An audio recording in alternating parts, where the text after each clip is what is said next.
আমার ভাবতে খুব অবাক লাগে যে আজকে ক্ষমতায় আছেন অন্তর্বর্তীকালীন সরকার, যে সরকার একটি আন্দোলনের ফসল হিসেবেই গণ্য করা হয়, যে সরকারের প্রতি সবাই, সবচেয়ে বৃহত্তম রাজনৈতিক দল বিএনপি সহ অনেকেই সমর্থন দিয়েছেন, কিন্তু তারা নির্বিকার, তারা নিরুদ্বেগে দিন যাপন করছেন। তারা ক্ষমতা কিভাবে ধরে রাখবেন এই চিন্তাতেই তারা মশগুল আছেন। কিন্তু যারা এত শিশু কিশোরকে হত্যা করলো, কলেজ, বিশ্ববিদ্যালয়, স্কুলের ছাত্রদেরকে যারা হত্যা করলো, সেই হত্যাকারীরা, সেই ঘাতকরা আজকে সমাজের বিভিন্ন জায়গায় অবস্থান নিয়ে অন্তর্ঘাতের যে চেষ্টা করছে। এই জন্য এই অন্তর্বর্তীকালীন সরকারের প্রশাসন একেবারে নিশ্চুপ ভূমিকা পালন করছে। তাদের কোনো উদ্যোগ নেই, তারা কোনো ধরনের এ ব্যাপারে পদক্ষেপ গ্রহণ করেনি বলেই আজকে এই পরিস্থিতি হচ্ছে। কেন মানবেন্দ্র ঘোষের গ্রামের বাড়িতে আগুন ধরানো হলো, কেন ভস্মীভূত করা হলো তার গ্রামের বাড়ি? নিশ্চয়ই এরা ঘাপটি মেরে আছে। অথচ প্রশাসন অনেক কিছু জানার পরেও তাদের মধ্যে সেই আন্তরিকতা এবং সেই উদ্যোগ নেই বলেই আজকে ফ্যাসিবাদের দোসররা সমাজের বিভিন্ন জায়গায় তৃণমূলে তারা নানা ধরনের অপকর্মের সাথে জড়িত রয়েছে। এর জন্য সম্পূর্ণ দায়ী আমি মনে করি যে অন্তর্বর্তীকালীন সরকার। অন্তর্বর্তীকালীন সরকার শুধু ক্ষমতা উপভোগ করার জন্যই আজকে যারা গণতন্ত্রের শহীদ হয়েছে, যাদের রক্ত ঝরেছে, তাদেরকে সেখানে ক্ষমতায় বসায়নি। দেশে একটা সুস্থ গণতান্ত্রিক ধারা ফিরে আসবে, অবাধ সুষ্ঠু নির্বাচন হবে, যেটি হাসিনার সরকার, ফ্যাসিবাদী সরকার যেটি কেড়ে নিয়েছে দীর্ঘ 16 বছর ধরে।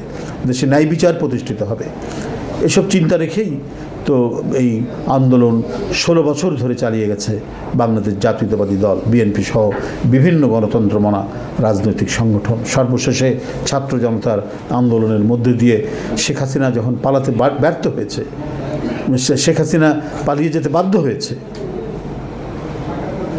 তো তারপরের যে সেই সরকার তো যে অবশিষ্টাংশ আছে ফ্যাসিবাদের দোসরদের, সেটিকে দমন করা, তাদেরকে আইনের আওতায় নিয়ে আসা, এই কাজগুলো তো ছিল এই সরকারের। কিন্তু সরকার নির্বিকার থাকার কারণেই তারা আজকে বিভিন্ন সময়ে মাথাচাড়া দিচ্ছে এবং গণতন্ত্রকামী মানুষ, শিল্পী, কুশলী, সাংস্কৃতিক কর্মী, এদের উপর তারা আঘাত হানছে। রাজনৈতিক নেতাকর্মীদেরকে তারা আঘাত হানছে এবং হত্যাও করেছে তারা। আপনারা জানেন যে মাত্র কয়েকদিন পরে, শেখ হাসিনার পতনের কয়েকদিন পরেই তারা গোপালগঞ্জে স্বেচ্ছাসেবক দলের একজন নেতাকে কুপিয়ে হত্যা করে, ক্রীড়া সম্পাদক স্বেচ্ছাসেবক দলের, এবং বৈষম্য বিরোধী একজন ছাত্র নেতাকে হত্যা করেছে, যে ছাত্র দলের নেতা ছিল, সেটা নরসিংদীতে হত্যা করেছে। এরপর থেকেই তারা এইটা, অর্থাৎ প্রশাসনের মধ্যে ঘাপটি মেরে আছে দোসররা। শেখ হাসিনার যারা বিশ্বস্ততার সাথে তার গুম, খুন এবং রক্তাক্ত যে পরিস্থিতি শেখ হাসিনা তৈরি করেছিল, এবং এটা যারা বাস্তবায়ন করেছিল তার প্রশাসন লোকরা, তারা আজকে অনেকেই বিভিন্ন জায়গায়, হয়তো ঢাকা থেকে সরিয়ে কোথায় দেওয়া হয়েছে, হয় নরসিংদীতে, নাহলে মানিকগঞ্জে, নাহলে অন্য কোথায়, তারা সেখানে গিয়ে শেখ হাসিনার পারপাস তারা রক্ষা করছে।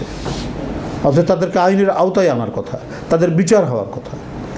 প্রকাশ্যে গুলি চালিয়েছেন, আমি জানি এই ধরনের একজন থানার ওসিকে একটি গুরুত্বপূর্ণ জায়গায় দেওয়া হয়েছে বাংলাদেশের একটি জেলায়, কক্সবাজারে। এ ধরনের বহু ঘটনা আছে, কিন্তু সরকার আমাদের এই সমস্ত কথায় কোনো কর্ণপাত করেনি। আজকে কর্ণপাত করেনি বলেই আজকে মানবেন্দ্র ঘোষদের মতো মেরিটোরিয়াস শিল্পীরা আজকে তারা পারিবারিকভাবে ক্ষতিগ্রস্ত হচ্ছে, তাদের বাড়ি আগুন দিয়ে পুড়িয়ে দেওয়া হচ্ছে। তা আমি সরকারের এই ব্যর্থতার জন্য আমি তীব্র নিন্দা জানাচ্ছি।